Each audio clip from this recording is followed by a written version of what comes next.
Welcome to the Big Success Podcast, cutting-edge conversations on business and personal success, as well as how to level up.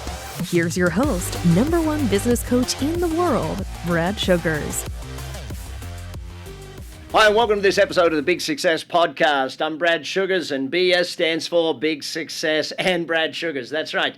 This week, we're amazingly lucky to be joined by Scott McKain. Scott, the author of the book Iconic. Obviously, it's an amazing book because it's called Iconic, but it was listed as a top 10 business books in its first year, released by Forbes, and that's because it's so crazy good. How you can build an amazing business, how you can build an amazing brand. We're talking success with Scott today. Now, if you talk about success, this is a guy who was booked by Arnold Schwarzenegger to give a presentation at the White House in front of the president. That's the level of success we're talking about here, and that's the man we're going to be learning from. So jump in, take notes, follow along the Big Success Podcast. At the end, I'll give you the show notes, and you can take a look at how you can connect with Scott. Well, hey, Scott, welcome to the podcast. Big Success is here, and big success you've had, and we're going to chat all about it. I appreciate it, Brad. It's always great being with you. And I thank you for the privilege of being with you on the show today. You know, when we talk about big success, we always start with the same question. What is success to you? What's your version of how would you describe success? For me, success is being able to do what you want to do when you want to do it in the way that you choose to do it. That means that it encompasses. For me, that definition of success encompasses financial, it encompasses personal, and it encompasses professional. That for me is my personal approach to it, my definition of it. Yeah, I love that. And I've heard someone say that, because obviously I do this a little bit interviewing people, I've heard someone say, with the people you want to do it with as well. I think that's an important one. You know, you and I got to hang out in Hawaii just recently, and I think it's fun to do those things with the right people. I couldn't agree more, and that's going to be tacked onto my definition from now on, right? Because, let's face it, there are times in your progress to success that you have to deal with jerks, and you have to deal with people that you don't want to be around, and I think that's one of the great things that comes as you become more successful is that you don't have to. I've seen a book called The No Asshole Rule. And I love the title of that book because that's what you aspire to. It's part of what I wanted to. That's part of why I wanted to become successful. So I didn't have to work with the bosses that were jerks. I didn't have to work with the clients that were jerks. And not to, hey, no matter how successful you become, you're still going to run across those people. But to be able to choose to be around great people all the time just continues to elevate the success. Yeah, well, let's flip that back just for a second. A big part of your success is the people you've hung out with. I know you hang out with a bunch of speakers and authors on a regular basis, and you hone your skills with them. Explain more about why you do that. Well, it's funny, Brad, I haven't had a chance to tell you this, but I was just talking about you day before yesterday with Dr. Nido Qubein, who's the president of High Point University, but who came here as an immigrant from Lebanon with no money, didn't speak the language, is now on the board of directors of Truist Bank, the 7th largest financial institution in the world. He is a multi-millionaire. He is a winner of the Horatio Alger Award. And that was part of what we were talking about. And I was talking about this conversation that you and I had and how you guys need to meet. Successful people introduce successful people to other successful people, right? It continues to elevate. And that's one of the things that I've noticed is that those people charge my battery, and it makes me want to be more successful. And I also find that in most situations, there's less rivalry and less jealousy among people of that level of success. We tend to contribute to each other, and we want to help each other. And we want to find avenues of mutual opportunity for each other. So you hit on a really, really important point. And we get in these little misery circles sometimes, and in the early part of our work. And it's who can top this with who had it worst. And when you play that game, you're never going to be successful because successful people don't do that. And you learn that by being around better people and successful people. When I say better people, I don't mean that any individual is better than another individual, but I mean they might have better goals, better aspirations, better motivation. I'm way more blunt than that, buddy. You know that. Some people are better people than other people. There's no two ways about it. Some people are assholes in your no asshole rule. And so that does happen. You're right. Some people get triggered by saying that, person A is better than person B. And hey, we're as the saying goes, we're all created equal, but we don't end up equal. And that's determined not by, speaking of Nito Cobain. I mean, here's a guy from Lebanon that comes to the country with no money, doesn't even speak the language, and ends up a multi-millionaire. And I've asked him several times, we've been friends for 35, 40 years, and I asked him, how does that happen? And he said, because I see opportunity where other people see focus on disadvantage. And it's just what makes us, and that works for all of us, regardless of where we're from and where we're starting now. Yeah. I once read a book that talked about the millionaire status in America. It's called The Millionaire Next Door, and it talked about the disproportionate number of immigrants that became millionaires in America. And I think it's because of what you just mentioned. They see opportunity. When you're born with so much opportunity around you, you kind of get blind to it in many cases. And that's why I think a lot of success is noticing the opportunities. But I want to go back a little bit. When did you choose success? Because, success is not something that just happens. You actually have to, at some point in your life, choose, I'm going to be successful. I'm going to be number one, or I'm going to be in amongst the best. When did you choose it? Was there a particular point, or was it a gradual thing? It was the summer before my freshman year in high school. I was sitting on the next to the last row of Loeb Playhouse at Purdue University, attending my first convention as a member of the FFA, which at that time stood for Future Farmers of America. And they had a speaker come in, and he spoke to the convention. It was the first time I'd ever heard an outside speaker. And it was the first time in my life I thought I could be more than a grocery store owner, small-time farmer in Crothersville, Indiana. Not that there's anything wrong with choosing that, because that was the path my dad took, and there's people that feel very successful there. But I knew it wasn't for me. And a speaker opened my eyes and began my journey. I won't say that was the exact moment, but that was the moment I started exploring possibilities that were new to me. Thinking about goal setting, thinking about, what could you achieve in your life in a way different from the daily mundane trap that so many people get caught up in, and so many of the people that I was living in my small community were caught up in. Yeah. I love that story, and I think every time I ask that question, it's amazing that there's almost always a guide or a mentor or someone that helped people make that. So let's then go to the next thing. How does success happen? Because this is the subject of the day. How does success actually happen? Wow, what a great question, Brad. I think it's a combination of a couple things. I think it's a combination of aspirations and diligence. You have to have the aspiration, right? I mean, the metaphor's been overused, but I can't imagine playing football on a field with no yardage markers and no goal line, right? I mean, if you don't know where you're going, you're not going to get there. We've heard that a million times, but the reason it's a cliche is because it's so doggone true. You have to have a target to shoot for. People aren't motivated by generalizations. They get motivated by specifics. So there has to be a specific aspiration. But then, just like in anything else, you got to do the reps. I mean, I have people come up to me after a speech sometimes and say, gosh, I'd give anything if I could give a speech like you. And my standard response is, if you would have given what I have given, you would be able to get up and give a speech like me. People see people see me on the big stage at BizX or at other conferences. Man, they don't see 30 years ago with that bar across the back of my car so I could hang my clothes up in the back seat, driving from Ottumwa, Iowa to Cedar Rapids in the middle of the night, to give a speech for $200. I mean, you got to do the reps. You've got to put in your time. And there are hacks and there are learning methods that can help you avoid some of the mistakes, but those can never take away just the showing up and being there and doing it. You get better at sales by making more sales calls. You get better at speaking by giving more speeches. Yeah. And it's that combination that you continue to learn so you avoid mistakes, but you have the goal in mind and you do the reps that it takes to get there.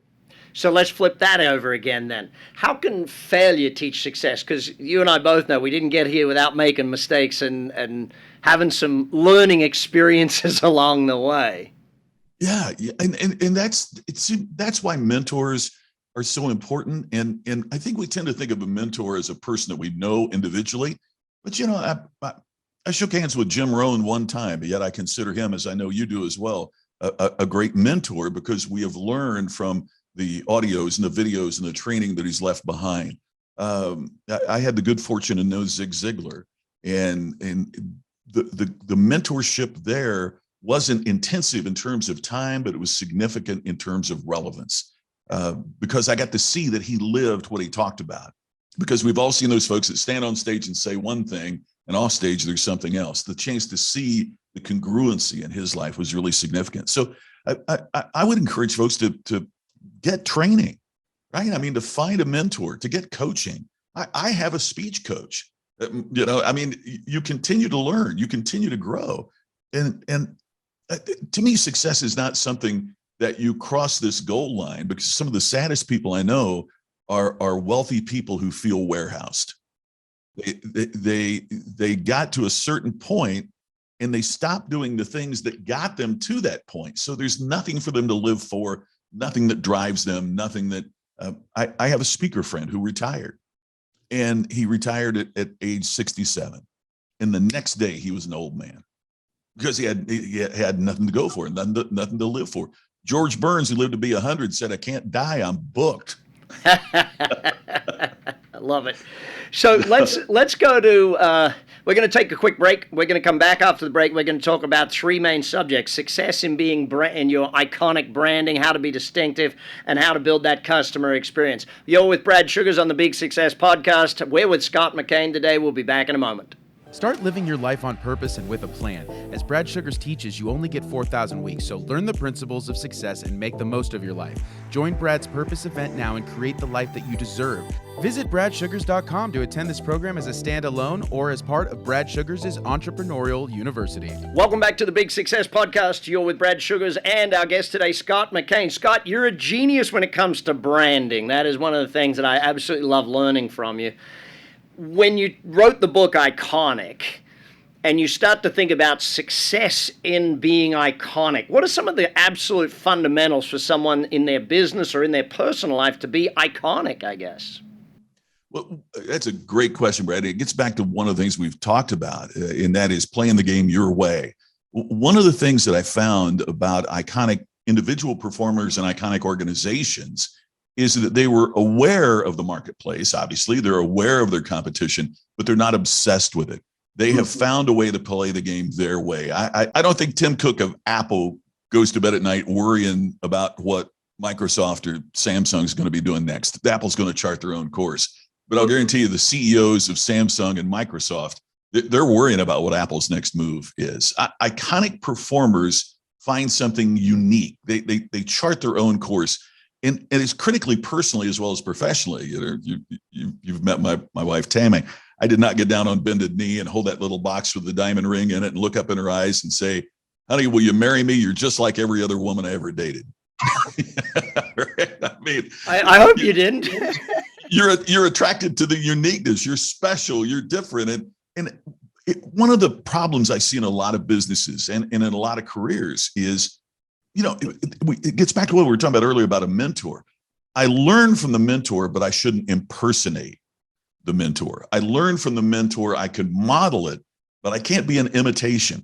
I used to do entertainment reports that were syndicated to 100 TV stations around the world. And one of the things I found that was interesting about that was, when Elvis was so popular, everybody thought, who's the next Elvis? Well, the next Elvis was the Beatles. Yeah. They were nothing like Elvis. And the next Beatles, it was Michael Jackson, who's nothing like the Beatles. And if we look at sales in terms of sales of concert tickets and of music, the next Michael Jackson was Garth Brooks, who was obviously nothing like Michael Jackson, right? And so the next of something is never going to be an imitation of what was before. Yeah. So iconic performers chart their own path, whether it's as an organization or whether it's as an individual. They define their uniqueness and they exploit that uniqueness. Yeah, it's hard to disrupt or innovate if you're following. It's always going to be there. Yes, so that leads yes. to distinction then. The other amazing book of yours, and one of the things that I love learning from you is about how you create that distinction. So how does a business succeed in going from being the same to actually being distinct and being different? How do they do that? There's a quick 4-step process, Brad. The first one is clarity. You got to know exactly who you are. Zig talked about this many years ago. I'd rather be a meaningful specific than a wandering generality. That's such a great line. Distinction, and there's something you're very, very clear about who and what you are. I made that mistake early in my business. Somebody said, we need a speech. What do you talk about? I said, about an hour. What do you want me to talk about? I'll talk about anything. You got to check that it'll clear. I'll be there, man. It wasn't until I started doing this research and realized that if I focused on one particular aspect, that would grow my business more than trying to be all things to all people. So clarity is number one. Second, though, is creativity. You've got to find a unique twist that you can put on it. The example I use often is the Taylor family that starts a rental car business, thinking how they can be different than the big players like Hertz and Avis. So they thought, what if we take the car to you rather than making you come and get the car? That was the beginning of Enterprise Rental Car, which is now bigger than Hertz and Avis, not because the product is different. The Ford I get is the same no matter who I get it from. But they found just a unique way to do that. So Jeff Bezos thinks, how can I be the enterprise rental car of books? And then if I can get a book to your door, I can get anything to your door. And so sometimes it's cherry picking a great practice from another business outside your own, another industry outside your own. What if Amazon was going to run my business? How would they run it differently than I'm running it? Something unique, something creative. Third is communication, and that's the power of story. How do we create a compelling narrative? I go onto websites all the time. You and I have talked about this, Brad, and you just see a list of qualifications or a resume thinking that is going to compel somebody to do business with you. It's exactly the opposite. We've got to hook them with a compelling story that gets people interested and engaged and wanting to know more and wanting to connect with you. So communication is third, and then fourth is the customer experience. So it's how customers feel about doing business with us. So it's clarity, creativity, communication, customer experience. So let's deal with that fourth one, because I think that is, and I know you're writing another book on this subject of the customer experience. When you talk about the customer experience, and you relayed a story to me recently about the dogs in the hotel, and maybe you could relay that story again, because I think that's something that when you talk about successful customer experiences, I don't think a lot of people really grasp how far you can go with that. Oh, it's amazing. We did work with the Fairmont Scottsdale Princess, and all credit has to go to their CEO, Jack Miller. He is a visionary. He's an iconic leader, was recently named as the CEO of the year in the hospitality industry by the global association of those folks. We did a process with him about creating distinction, but the hotel doesn't create distinction. You got to break it down. What's a distinctive front desk? What's distinctive housekeeping? What's distinctive about the valet parkers? Those kinds of things. You break it down into each step. In businesses, we have silos. We tend to think of business vertically, but our customers experience this horizontally. So we bring it all together. So one of the things they talked about is we want to make you feel at home. Every resort has a beautiful, in Scottsdale, every resort has a beautiful lobby. They all have nice beds. They all have great rooms. We want to make you feel at home. So how do we do that? So they went out and they got 2 golden retrievers, and they named them Bigsby and Griggs. And you walk in and they have a handler that takes care of them, but you walk in and the handler kind of observes if you're comfortable with the dog or not. But you walk in to check in and you stand there in line. Well, what takes your mind off the line? You've got 2 golden retrievers, tail wagging. The guy will give you a treat to give the dog. Man, you just feel so great. One of the most important things then that businesses can be asking, and we can ask of ourselves, is this question: and then what? So they said, and then what? How do we take this? So they created a coloring book featuring the characters of Bigsby and Griggs, the dogs, so that moms and dads can take that coloring book home to their kids and say, I met these dogs when they were on the road, and they wanted me to give you this coloring book. So now the kids are coloring the coloring book. Talk about connection. to the Scottsdale Princess. So kids want to go see it. So they now the kids want to go on vacation there. So they get more business. I'll tell you another quick thing. I didn't mention this in speech, but another quick thing they did is it's the desert. They're a hotel that does conventions. The slowest time is Christmas, right? There's no meetings going on at Christmas. They created, an iconic, show-stopping Christmas celebration there. Over 1 million lights, an ice skating rink, a little kid's train that runs around. The hotel is sold out now during what was formerly its highest vacancy rate, because people from all over the country now are coming back. Or if you live in Phoenix and you have family coming in, you put them at the Scottsdale Princess so they have something to do. It is absolutely amazing. And it has become iconic in what they do. It is now the single most profitable of all of the Fairmont hotels in the world. Wow. Oh my God. So many things we can be learning. All right, we're going to take a quick break. We're here with Brad Sugars. I'm on the Big Success Podcast. Scott McKain's our guest. We're going to be back with him talking about leveling up, how to go from success to big success. Scott McKain is a globally recognized authority on how organizations and professionals create distinction to attract and retain customers while standing out in a hyper-competitive marketplace. Find out more on scottmckain.com today. Welcome back to the Big Success Podcast. I'm Brad Sugars, your host. Scott McKain is our guest. Scott, so many great lessons in that last session about being iconic and distinctive and making a great customer experience. I want to move to then, how do you go from good to great? How do you go from even average to good, or even great to iconic type thing? How does someone level up their success? They're already doing good, but we want to do great or better. Well, the opening line, and there's several things I disagree with in the book, Good to Great, but I love the opening line of that book. And the opening line is, good is the enemy of great.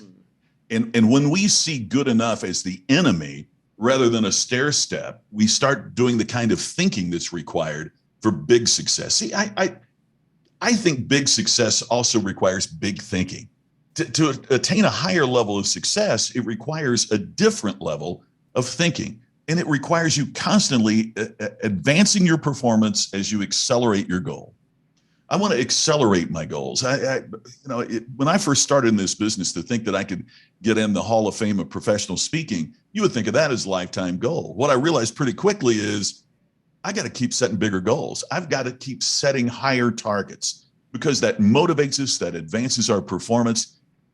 Good enough isn't. Yeah. And wherever you are, I want to have creative dissatisfaction in my life.